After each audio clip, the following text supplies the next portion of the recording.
Ευχαριστώ πολύ, κύριε Πρόεδρε.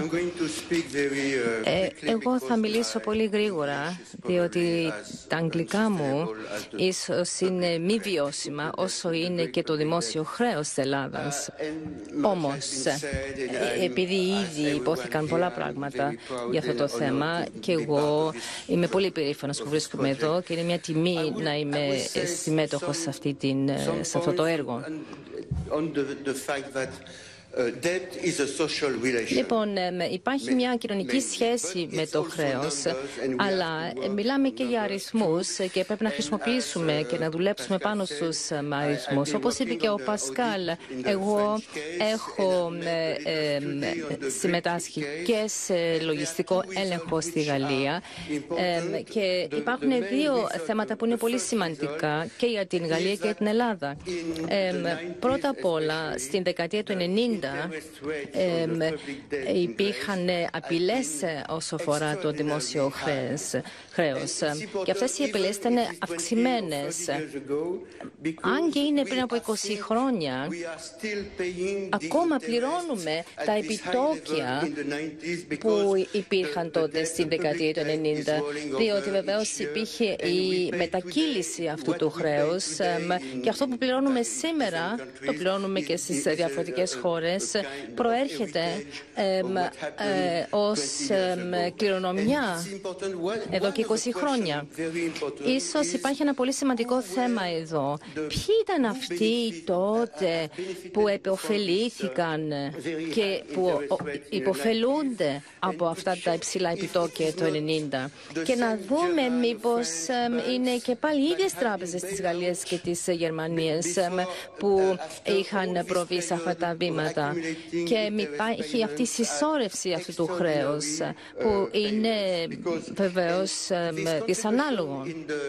Μην ξεχνάτε ότι η αλλαγή σε σχέση με το ΑΕΠ της Ελλάδας και η συσχέτιση με το ΑΕΠ στην Ελλάδα είναι πολύ σημαντικό.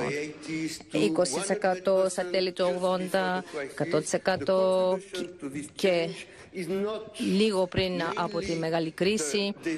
Αυτή η αλλαγή δεν έχει σχέση τόσο πολύ με το έλλειμμα στο προϋπολογισμό, αλλά πιο πολύ με τη χιονοστιβάδα που έχουμε με αυτά τα υψηλά επιτόκια.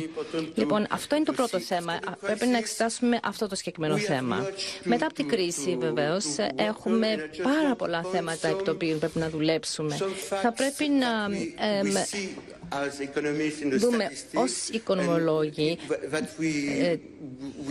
τα στατιστικά στοιχεία. Θα ζητήσουμε βεβαίως από τους ειδικούς εδώ στην Ελλάδα να δούμε τι έχει γίνει με τα δεδομένα. Σας δώσω 3 παραδείγματα αν θέλετε αυτών. Είναι ένα πολύ τεχνικό σημείο, αλλά γιατί μιλάμε για τις μεταρρυθμίσεις που πρέπει να γίνουν όσο αφορά την ροή των μετοχών. Γιατί από τη μία χρονιά στην άλλη υπάρχει αυτή η αλλαγή στο χρέος σε σχέση με το έλλειμμα. Θα πρέπει απλώς να γίνουν αυτές οι προσαρμογές και να φτάσουμε στο ίδιο σημείο. 4 χρόνια πριν από την κρίση όμως είδαμε ότι υπήρχαν αυτές οι μεταρρυθμίσεις που σημαίνει ότι μέσα σε 4 χρόνια το δημόσιο χρέος αυξήθηκε αστρονομικά, πολύ περισσότερο από το έλλειμμα στο δημόσιο έλλειμμα. Μέσα σε 4 χρόνια λοιπόν βλέπουμε ότι μιλάμε για 30 δις ευρώ. Αυτό είναι ένα τεχνικό σημείο που θα πρέπει να εξετάσουμε. Το δεύτερο παράδειγμα αφορά μάλλον την εκροή, την παράνομη εκροή κεφαλαίου και μιλάμε για την παγκόσμια οικονομική αλήθεια, την ακεραιότητα συγκεκριμένα όσο αφορά αυτές τις εκροές. Μιλάμε για 200 δις σε αυτή την περίπτωση. Οι εκροές κεφαλαίου λοιπόν ανέρχονται σε 200 δις. Και για φανταστείτε να έχει πληρώσει κανείς φόρο επί αυτού του ποσού. Ένα άλλο ερώτημα που θα πρέπει επίσης να εξετάσουμε.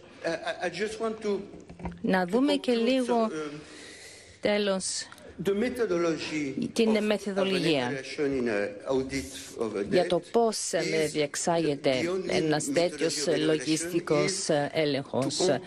Εδώ θα πρέπει να συγκρίνουμε λοιπόν την πραγματικότητα με τα δεδομένα, τα ιστορικά και βεβαίως να δούμε πώς ακριβώς έγινε ή τι θα είχε γίνει μάλλον εάν τα επιτόκια όσο αφορά το δημόσιο χρέος ήταν λογικά. Δεν σας δίνω συγκεκριμένο αριθμό, αλλά λέω αν ήταν λογικά τα επιτόκια.